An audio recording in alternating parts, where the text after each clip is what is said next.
Bonjour, ici nous allons nous connecter pour visiter l'interface liée à la perception de frais scolaires.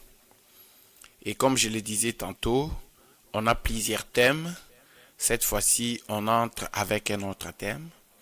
Et nous vous avions également fait remarquer que vous avez la possibilité de vous connecter avec votre empreinte digitale. Comme on s'est déjà connecté une fois ici, il suffit de cliquer sur c'est connecté avec empreinte.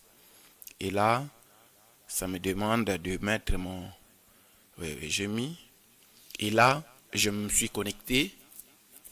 J'ai les informations de ma connexion. Et à ce niveau, pour le frais scolaire, il y a possibilité de faire la configuration de frais scolaires à ce niveau, dans le bouton configuration. Mais nous partons du principe que nous avons déjà fait la configuration. Ici, nous venons pour faire des opérations liées à la perception. Et là, nous devons être dans la page, dans le bouton perception de la barre de tâches. Je viens d'un paiement. Quand je viens d'un paiement, le libellé frais que j'ai utilisé en dernier est déjà sélectionné. Il me suffit de sélectionner un élève. Je prends par exemple celui-ci.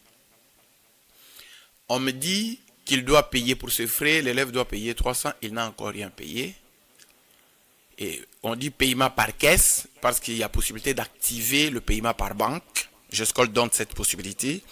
Il suffit à l'école de traiter avec la banque. Il y a des paramètres que nous demandons que la banque donne par rapport au compte de l'école.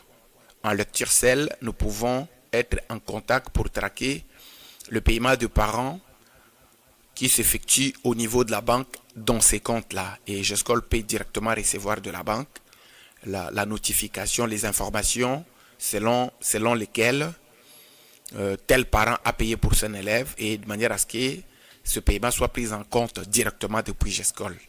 Et là, il y a une démarche que l'école doit faire avec la banque. Et à ce niveau ici, nous sommes dans le paiement à la caisse, au guichet de l'école. Et l'élève ici, son parent peut venir payer pour lui 120 $.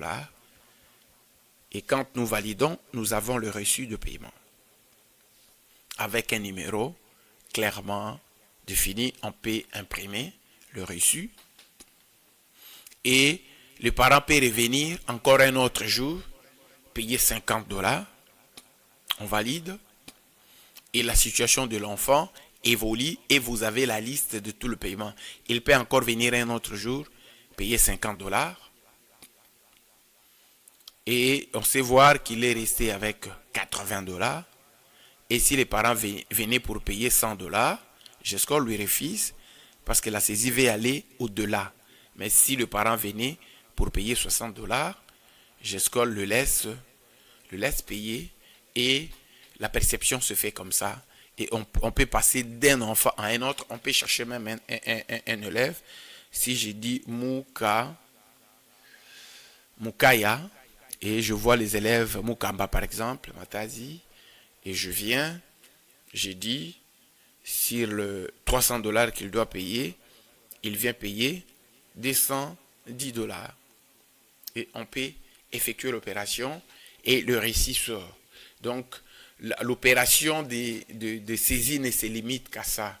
Mais nous avons donné la possibilité à l'utilisateur de supprimer une information et l'information supprimée par la perceptrice est gardée à la corbeille pour contrôle.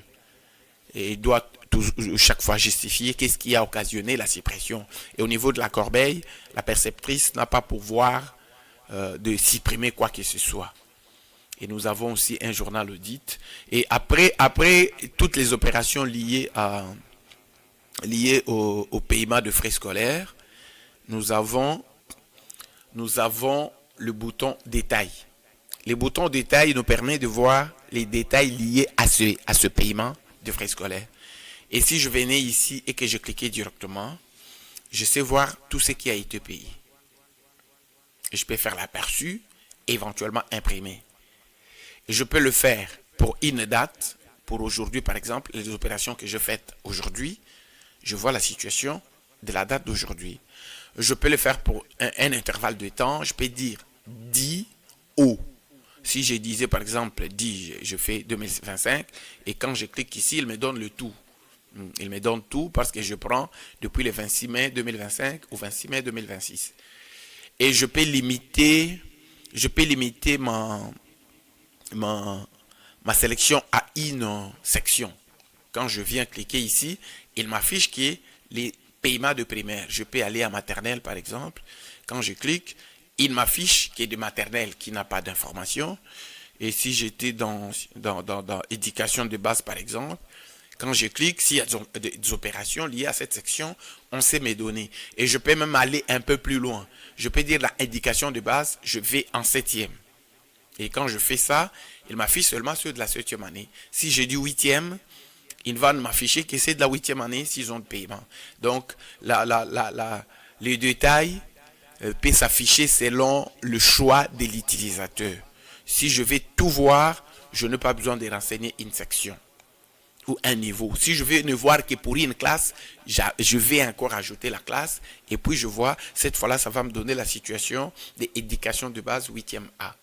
Donc, c'est ici le détail. Et maintenant, chaque fois que je paye, j'appelle ces détails, ça me donne un petit rapport au-dessus. On sait me dire, les totales collectés, c'est 1580, c'est la somme de ce que je vois. Et le nombre de paiements, il y en a 14. Et l'école, bon, quel les frais, c'est frais scolaires. Parce qu'on a plusieurs frais. L'école gère plusieurs frais. On peut dans la même interface avoir le frais scolaire, le frais connexe, les autres frais. Et même le frais scolaire peut encore à son tour subir une certaine répartition. Ça, je pense qu'on va l'aborder après. Et nous avons aussi la possibilité de suivre les dettes. Et ici, quand je viens, je spécifie, nous sommes dans frais scolaires. On spécifie que quand vous entrez la première fois, la prochaine fois, il va retenir vos choix.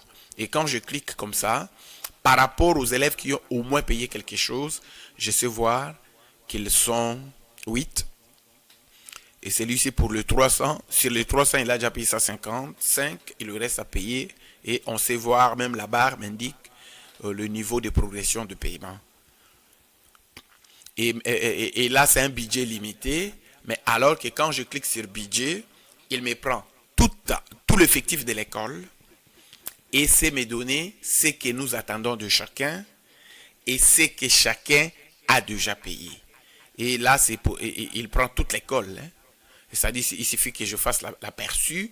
Vous savez voir que c'est tous mes 400 élèves qui sont là et j'ai le budget à 100% de l'école. J'ai ce qui est déjà payé et nous avons ce qui reste entre les mains des parents. Et pour ceux des élèves qui ont déjà payé quelque chose, on sait voir les pourcentages, les niveaux de paiement. Celui-ci, par exemple, en bas, il a déjà payé 200 sur 300. On sait me dire que c'est 67%.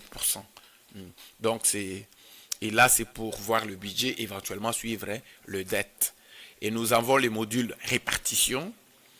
Dans le module répartition, quand je suis dans un libellé frais, ça me donne la possibilité de définir une clé de répartition liée à ce frais. Et ici, nous n'avons encore aucune ligne, aucune clé de répartition définie. Nous allons voir ça dans 2 modules prochains. Et ici, limite parents, comme GESCOL permet aux parents d'accéder aux informations de leurs enfants, entre autres le bulletin. Ici, l'école peut imposer certaines limites. Dans cette ligne, les élèves sont censés payer 300, mais on dit pour qu'un parent voie le bulletin, il doit avoir payé au moins $200. Un parent dont le paiement est inférieur à 200, il n'aura pas accès au bulletin. Et l'information, quand il va cliquer depuis son téléphone à la maison pour voir le bulletin, il aura l'information, on va lui faire remarquer qu'il doit atteindre ce montant avant qu'il n'accède au bulletin. Bon, pour ne pas avoir un module kilométrique, on se limite ici. Nous allons continuer avec la perception dans un module qui va suivre par la suite. Merci.